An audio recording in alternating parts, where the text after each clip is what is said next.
Episode of the Morning Tip-Off, brought to you by Basketball News. I've got some more Basketball News family here with me today. That's the wrong side. I'm going to get this mirrored angle right someday. Today's just not the day. Hello, Spencer. Good morning. Good morning, Imman. How are you? I'm good. Just talk to you about being a little bit tired. You know, I got my cup of coffee here, which I'm going to need. Yes, you need it. I mean, I was just telling you before we even did this, I'm not usually a morning person, so this is a little bit of a change of pace, but I might be able to get myself some breakfast, so I'm excited. Well, thank you, because I've got some hard-hitting, journalisty questions for you this morning. Okay, great. Bring them on. So, as most can see, I have not so cleverly in my tired haze named this episode CavALLiers, because I've got a lot of questions about the Cleveland CavALLiers. Good. I think I can provide some answers. So. Okay. So, number one, for those who are unaware, Kevin Porter Jr. has been in the news recently for some food throwing, which is not new to Cleveland, but it's something that happened. So, for those who are unaware of the Kevin Porter situation, can you shed some light? Like, what happened there exactly? Just specifically to what happened over the weekend, or just the overall? I think it's overall, because it was all kind of cumulative. I can't speak English this morning. You guys. Cumulative. There we go. Yeah. So all of it entirely, I guess. Okay. Yeah. Okay. Well, so basically, Kevin Porter's rookie year, when he got opportunities, he did a lot. He was very good on the court. Didn't get into any off-court issues whatsoever, and the Cavs were pleased with him. So unfortunately, what happened is over the offseason, the Cavs weren't invited to the bubble. They had their own in-city bubble, and were able to do their like mini training camp deal, but they didn't actually get to have any competition against any other teams. So Kevin wasn't quite as wrapped around as per usual like he was last season when basketball was going on. So over the summer, he got in a few different incidents. The first one being a single car accident about. Oh, you froze for me there. Spencer, you still with us? This is what happens when you go live, people.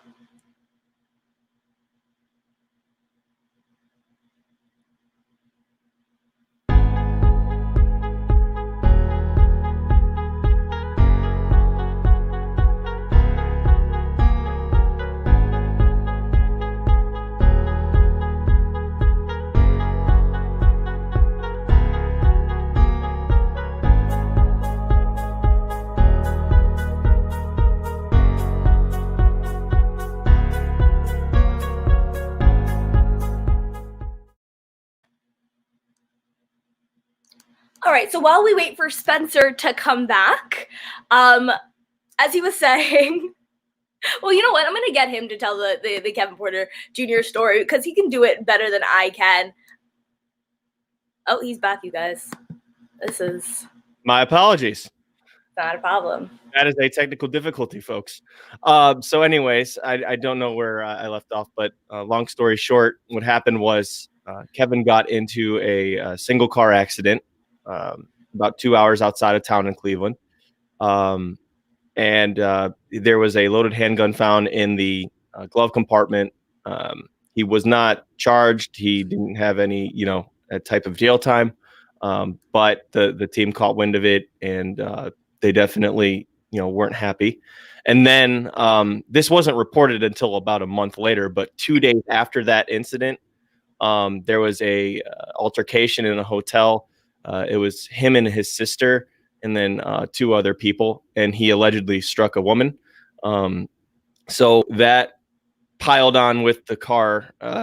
The team definitely wanted to put together a plan to make sure that his life was on track, before anything basketball related. Right. So the plan was just privately between him and Kobe Altman and the front office was to, basically it's internal punishment. And he was able to come. Hey, Raptors, you hear that? Yeah, he was able to come back to practice this past Thursday, actually. for the first time in practice, and get into team activities for the first time since preseason. Like he was at training camp, and then the stuff came out, and then he was away from the team. So he had like a 2-month absence or something, but he was at practice this past Thursday, went to Friday's game, was on the bench, sharing his teammates. And then what happened after that was there was a shouting match basically in the locker room because the team had moved his towards the lounge area and put Torian Prince where he His used locker, to be. right? Or correct. seating So the explanation that I was given by my source was NBA seniority and COVID protocols.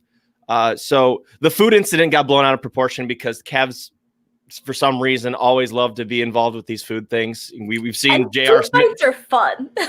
J.R. Smith had the soup soup incident, and which do you know more about that? I have so many. How do you serve soup? Was it a bowl? Was it like a container? Did it have a lid, or are you just tossing an open lid bowl of soup? I hope it wasn't a full bowl, because if it was like a good bowl and like a ceramic bowl or something, that shit would hurt. Or like, was it hot soup? Was it a chowder? Like, because I just feel like I still have a lot of questions. J.R. Smith, I think Cav's Twitter also agrees with you there. They're trying to get the bottom of that investigation. I knew he threw it at Damon Jones. That's about all I know. But this Kevin Porter stuff, basically the argument went too far. Item. I did not. I don't. I couldn't get that type of information. All I know is, he threw it down at the locker room. Did news come out that like JR doesn't actually drink Henny? Like I feel like there was this reveal he hates that happened. That. I'm pretty sure that JR hates that stuff. Actually, that's hilarious because yeah, that's the drink that I would associate with him, and I don't think I associate a drink with any other player. But for whatever reason, you've got JR and Henny. All right. Right. But basically, just to sum it up, Kevin, the relationship with the Cavs, Kobe Altman's been, pushed to his limit. It looks like they're going to try to waive or trade him in the next, few weeks or so. Until then, I do know that KPJ is not allowed at Cleveland Clinic courts at this time. Oh, wow. I didn't know that last part.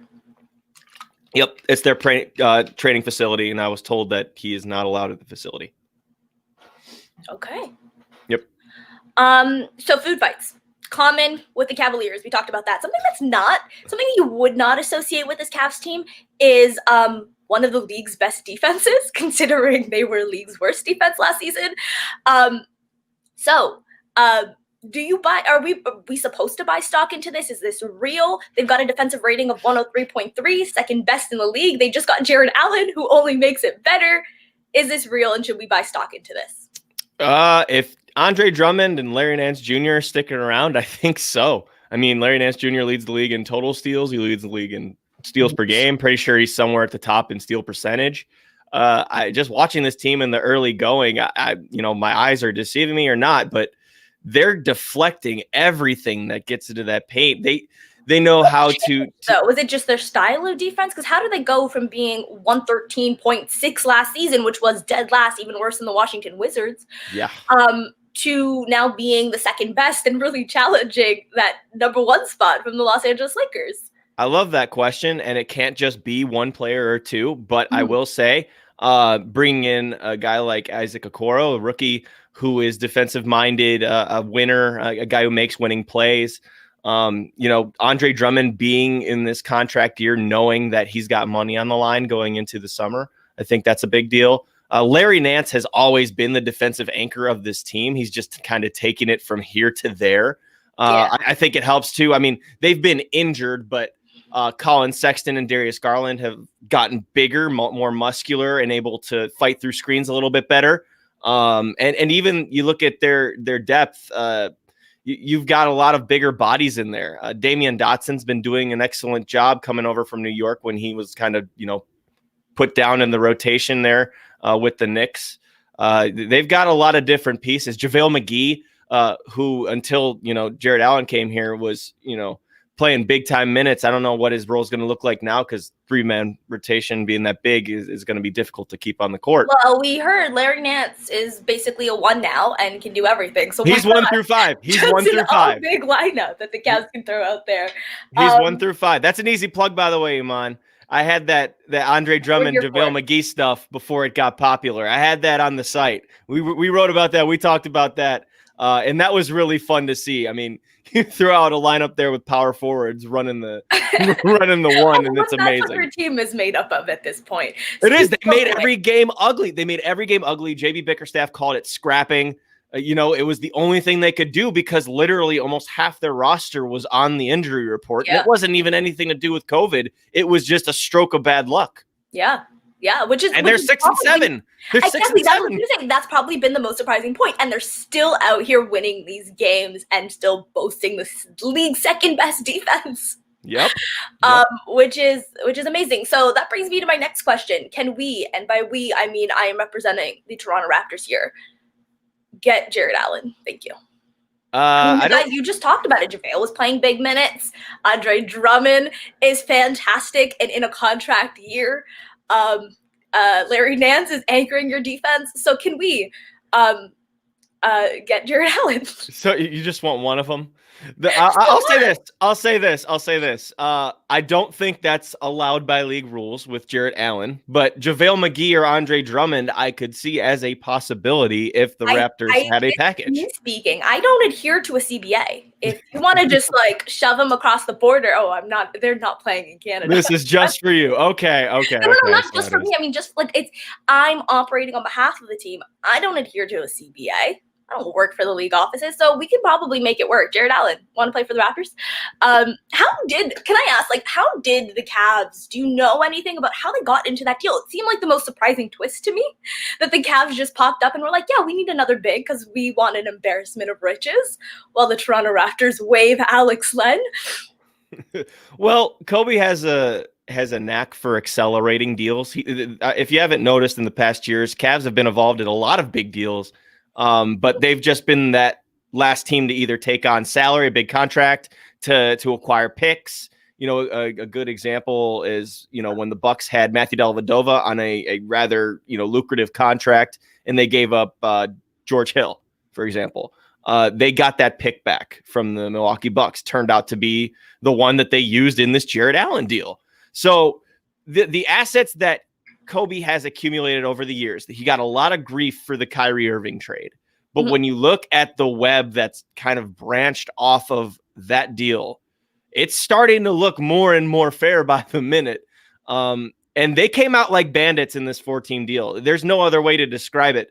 Jarrett Allen, we know, is one of the fastest developing centers in the NBA. He's got 3 years of experience plus this year, and he's already averaging a double-double. He's 22 years old. Right. Does he now make Andre Drummond? Do you see the Cavs making another trade right now because they do have so many bigs, and there are a lot of teams right now that maybe thought that they would be better than where they're at, and probably need a center. I wouldn't call it expendable because Andre has been an anchor for the team, just Larry Nance has been. He was told by Kobe Altman to just continue doing his thing, keep being an all-star. Andre even texted Kobe that it was a great move, is what he told us. So Andre's been team first. He's been a leader. He's been a soldier this entire time. I wouldn't say it makes him expendable per se, but if a team came knocking, team came knocking with either more picks or more young assets, I would see the Cavs hearing him out. I think it's easier to trade JaVale McGee, who's got a $4.3 million contract and is expiring. But I could see one of those two definitely getting traded, as I said, once the deal went down. Right. So that's a good way to put it. Now, do you think that the Cavs make the playoffs? Because we're not going to put them in the play-in category. I'm saying, do you think they finish as one of the top 8 teams in the Eastern Conference? So that one's a difficult answer because there are still plenty of teams in the East struggling that we know are good. Mhm. like your Toronto Raptors, who have won a few games now. I mean, they're definitely creeping back to that 500 area. Though I must say, I Are we feel like not going to talk about the teams that they beat? I don't care. Every team, I swear, in the league is towards 500. Like Yeah, if it's you true. just look at the standings, But not the Western Raptors. Conference, Eastern Conference, Yeah, no, like that's very true. it's crazy. It's crazy. I mean, Except for the Los Angeles teams, who seem to be far and away better than everybody else. Everybody else just kind of just trudging along at that 500 mark. yeah, they really are. They really are. Everyone's just so bunched up. But top 8, is it possible? Yes. Is it likely? Can they stay healthy? They're still missing They're quite doing a it bit. without being healthy right now. Yeah, and you know the funny thing is we just gloss over that Kevin Love's been missing since game 1 or game 2. Sometimes I forget that he's a part of that team. I'm gonna be 100%. That's what I'm saying. We just gloss over it. We do. It's crazy. Oh my god, I didn't even consider him. That's what I'm saying. You know, they're gonna be in a battle. I don't know how long the Knicks stuff lasts, but I'm enjoying watching it. But you know that they're gonna be towards the bottom. Defense is real. There's a real shot that they're the 8th seed in the Eastern Conference. There could be. There could be. I think play-in is more realistic just because you see a team like Toronto at the bottom. You see Miami right now still trying to find itself, get through this COVID stuff, and get their real players back and get into a good groove. Charlotte, I think, is actually underrated. I like them more than the Hawks, and I said that before in the preseason too, just because of the amount of turnovers that are happening in Atlanta with Trae Young, and even the defensive struggles that they've had. Yeah. So it's just that core 4 right there between Cleveland, Atlanta, Chicago, Charlotte. Yeah. I think those are the teams that are going to be fighting at the bottom. New York as well, because I think those top 4 in the East are solidified. Yeah. And then again, like I said, the Heat and the Raptors are going to find their way in. Yeah. I'd agree with that. I think it's a battle between those teams to make that 8th spot, and I think it's probably as open in Cleveland if their defense is trustworthy, because I think it is. But here, let me tell you something, Imman. Tonight, I am going to see for the first time together Kyrie Irving, Kevin Durant, and James Harden. Just about to ask that live. So that is one heck of a test for the second best defense in the NBA. Just saying. Do you? Okay, so I think people are probably Nets exhausted out, but I do want to ask you, because they're all coming together tonight. Is this your pick to win the East? Are the Nets my pick? Oof. Can I give an incomplete? Is that allowed? Because I've seen 2 games. I haven't even seen 1 game yet with all 3 of them. We're all about that. But I'm not a hot take guy though, Imman. I'm a let it play out guy. I think do you think it's do you think they should be favored to win the East? Or do you think it's still another team like the Milwaukee Bucks, like the Philadelphia 76ers? Like, who do you think should be favored to win the Eastern Conference right now? So I still think Milwaukee, just because they have the camaraderie, they have the continuity. Mm-hmm. This Nets team's going to have to establish chemistry. As somebody that I was talking to the other day put it, it's all fun right now. This is the honeymoon phase, the quote-unquote honeymoon phase. What happens when a little adversity hits? They're going to have to learn how to play with each other. I know it looked seamless the first 2 games. It was something like 129 points that James Harden has scored or assisted on for Brooklyn in his first 2 games. The best triple-double ever or something for a debut with a team this past weekend. I understand that. Harden's looked great. He's playing with Kevin Durant, like he said. They're no longer young like they were in OKC. They're grown men now. They know how to play the game. They know how to run with each other and play the right way. And by the way, I think he loves playing with Joe Harris. Just in terms of points this season, which has blew my mind when I saw that stat. I don't know if you saw that stat floating around yesterday. Yeah, and it's crazy too. Just what a guy can do when he's happy. It's nuts. Even if it's not, it doesn't seem right on the outside of the way he handled things in Houston. He's clearly happy. Yeah, that's true. I'm glad that you said that because the more that I sat with it and just kind of watching that Bucks Nets game, I kind of felt similarly. And I needed someone else to say it. Okay. Because sometimes talent just wins out, and if you have two of the top 2 to 3 best players in the conference, you're probably just going to win. Like we saw with LeBron James time and time again, when you have the best player on the floor on any given night, and I think that Kevin Durant is that, you're probably going to win. And you know what? When LeBron was a Cav, he didn't face a lot of adversity in the Eastern Conference playoffs at all. In fact, he notably said against my Toronto Raptors in the conference finals that he's been in many adverse situations, and that wasn't one. And who knows? This is a weird year. We might get something like that for the Cleveland Cavaliers. The honeymoon period could last a long time. Yeah, that's funny that you bring up Toronto. I still remember those like yesterday. By the way, Kyle and DeMar were two of the best people that I ever dealt with when I did cover those Eastern Conference Finals or East Conference semifinals matchups. Yeah. And they didn't make one excuse either. They were straight up with us, and they did. They didn't make any excuses publicly. There was the one DeMar DeRozan quote where he said, "I'll give anyone here $100 if they can stop LeBron." It's like, that's not an excuse. That's just being real. Think about that quote. That's just being real. He knew. Kyle knew. Sure. I feel like they didn't make an excuse. But they were always they were always really cool though. And I mean, I know you probably hate the LeBronto stuff, but it was real. And it was coined by a Torontonian at that. Thanks, Mark Jones. Where's your love for your people, Mark Jones? Did you ever come to Canada to cover those games or series? I did not. Okay. I never have been to Canada outside of Niagara Falls once, and I don't know if you consider that Canada. The good side is Canada, the bad side's America. I'm not even saying that as like a Canadian and American thing. If you're seeing haunted houses and you're seeing rides and you're seeing a bunch of like colorful and fun stuff, it's Canada. If you're just seeing nothing, it's the American side. Okay, sounds good. All right, so you haven't been to Canada, but you have experienced some Canadian culture with the Raptors just being there. DeMar DeRozan must have said some of these words to you. I don't think he did. But we're going to quiz you. All right. Thanks for this, Alex. Thanks. I appreciate you. This is 100% Alex's doing. He came on Dishes and Dimes. I gave him the Canadian quiz, and as soon as he found out you were on today's show, he told me I had to give you the Canadian quiz. I mixed it up a little bit. Yesterday, a Raptors video came out where they were quizzing some of the players, especially the young guys and the rooks, on Toronto slang, which is very different than Canadian slang.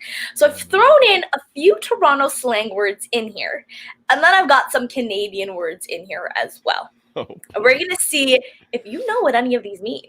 So good luck to me. Good luck to you. The first one is the word marved. What does it mean to be marved? This will be multiple choice, so no worries. The first, so A, hungry, B, tired, or C, running late? I'm going to go with B. Tired. No, it is A. To be marved is to be hungry. If mans are marved, mans are hungry. Marved, starved. Okay. Can make that connection. Sure. Okay. All right, number 2. All right, so the second one we've got is the word cheesed. What does it mean to be cheesed? All right, I'm a little more confident in this one. B, upset, or C, stressed? Gonna go with B again. Yeah. All right. Correct. All right, we're 1 for 2. All right. Okay, so this was actually on the video. So if you remember the video that the Raptors put out, this was on it, and it's nice it. Does that mean shut up, get up, or recognize me? Gonna go with A. Yeah. All right, 2 out of 3. Better than my percentage with Colin already. Let's go. All right. So as a basketball fan, let's see this one. So as a basketball fan, we know KD to mean Kevin Durant. But if a Canadian asks you if you wanted some KD, do you know what they mean? I'm going to see if you can guess this without the multiple choice. I don't know if Americans have. I guess maybe you guys call it something else. I'm not a huge fan of it at all. This is not the good stuff. This is not the one. Okay, hold on. Is it a food? Is it a chain? Is it a? I'm ruining it. All right. So A, Kraft Dinner. B, Cat Dennings. Or C, a Krispy Kreme donut. Cat Dennings. C. No, it's actually Kraft Dinner. So it's the mac and cheese that's in. Okay. In. Like okay. I like Kraft mac and cheese. Like yeah, like Kraft Dinner mac and cheese. Is okay. KD. Got it. So next one. So as basketball fans, we know a double-double to be a two-part combination of 10 or more points, rebounds, assists, blocks, or steals. What would a double-double mean to a Canadian? This has to be another food-related thing. I don't know. Oh. It could be, but it could not be. So here are my options for you. A Canadian tuxedo. Jeans on top and jeans on the bottom. Is that your double-double? B, when it rains and snows in the same day? Or C, 2 creams and 2 sugars in your coffee? Let's go with the coffee thing. C. That is correct. If someone wants a double-double, they want 2 creams and 2 sugars in their coffee. All right. All right. I've seen it rain and snow here, by the way. I'm in Cleveland multiple times. Yeah, we have all 4 seasons in one day sometimes here. So the next one is, what's a 2 for? Is it A, a unit of measurement, B, a bundle of chocolate, or C, a 24 case of beer?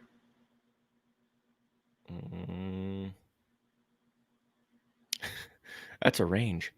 Let's go with... No, it's not a case of beer. Let's go with a unit of measurement. It's a case of beer. Dang. Like, let's go with C. No. All right. And what is a toque? Do you know what a toque is? Oh, we did this on the live stream. Isn't it a hat? It is a beanie. It is exactly. Okay, that's right. Yeah. That is exactly right. Without the multiple choice at that, which is all right. So we're moving to the next one. Who is Tim Horton? Are you familiar with the Tim Hortons? Isn't it a coffee place? Essentially, it's a Dunkin' Donuts. It's a coffee place, sells donuts, coffees, all that good stuff. Okay. So was Tim Hortons a prime minister, a former prime minister of Canada? B, was he the inventor of donuts? Or C, was he a former hockey player? Oh man, he's worshipped so much. It feels like up north. It's got to be a hockey player. That is correct. I was gonna say it's got to be former hockey player. I love it. It's like not your prime minister. You guys don't care about your politics there. Exactly. All right. So this one, I'm not going to give you any multiple choice. You're going to have to go. All right.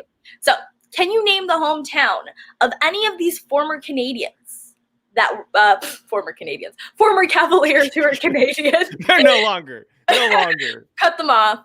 Anthony Bennett, Andrew Wiggins, or Tristan Thompson. Can you name the hometown of any of these former Cavs? Oh. They're not. I'm gonna throw out Toronto, even though Anthony Bennett is part from Toronto. I'm just gonna, or was born and I think raised in Toronto. Throwing that one out. He also claims another city. Is it a different province, or is all it in Ontario? All in Ontario. All in what we would consider the GTA, which means the Greater Toronto Area. Oh boy. Not specifically Toronto. Do you know where they're from? Oh geez. Okay, Anthony Bennett and Tristan Thompson, same place. Andrew Wiggins, different place. Can you give me a starting letter? For which one? For Tristan. B. Highest insurance, I think, in North America for your cars, just to let people know. Oh man. The Florida of Southern Ontario, if you will.